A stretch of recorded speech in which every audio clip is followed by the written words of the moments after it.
Yung mga katalbog, namitas ako ng hagod oh. Yung bunga ng malunggay sa amin, ganito kahaba. So magluluto tayo ng munggo, lagyan natin ng hagod. At saka ang sahog niya yung paa ng manok. Saka lutuin natin mga katalbog. So ayan mga katalbog, ito pakukuluan na natin yung munggo. Saka yung paa ng manok, pagsasabayan na natin para pag lambot niya.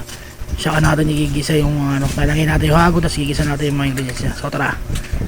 So yun na mga katalbog, napalambot na natin yung munggo, saka yung paa ng manok dyan. Nilagay ko na itong hagod.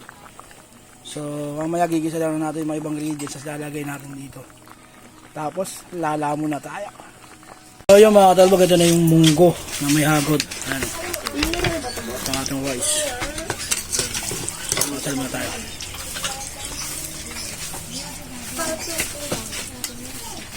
Tara, lamon tayo.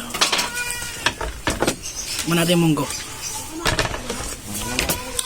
Sarap. Quality.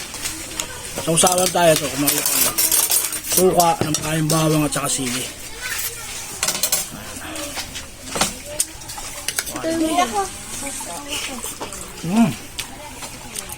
Hindi ko mapataan? Naman sabi kami kumakain dito. I don't like it. Hagod. Hagod. Kutsara ka na lang? Sa talaga munggo, pag sausawan niyo yung suka. At may kutsara ka na? Tanggalin mo na yan, linisin mo yan. Hagod. Ito, linisin mo. Ang maingay. Quality.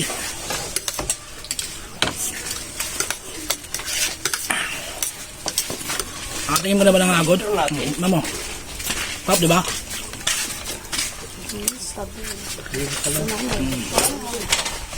Ang munggo, bao. Ano siya? Nene. Tulog pa yun. Wala lagyan ng meron. Meron lang. Maraming munggo. Ito may pala. Nagkakabot? Alam mo ba ito? Ito nga yung gumising ha. Tata. Ito mo na pala ang kano. Bukas ka mamaya. Bakit ka mamaya? Ay, bakit ito? Palit mo. Dito malaki. At maliit lang yung dito. Mo dito mo. Malay ka. Kasi walit na. Dito ka. Balik mo meron. Dito tayo tayo. Tayo tayo. Ha? Sarap ang dami sila dito dan. Mamaya kaya. Mo kasi lele. Look lele. Bakit ka sumatanong? Pa. Bong. Eh. Ano mo? Pero paano mo? Kamu po? Ano to pala? Ayaw, ang lingin ko. Natulog. Mamaya tayo.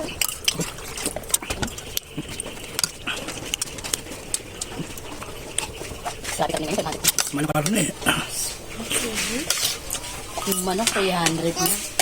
Hindi pa naman nakaka-aprobahan. Pero malabong mangyayaring gumanon yun. Oh. Sila.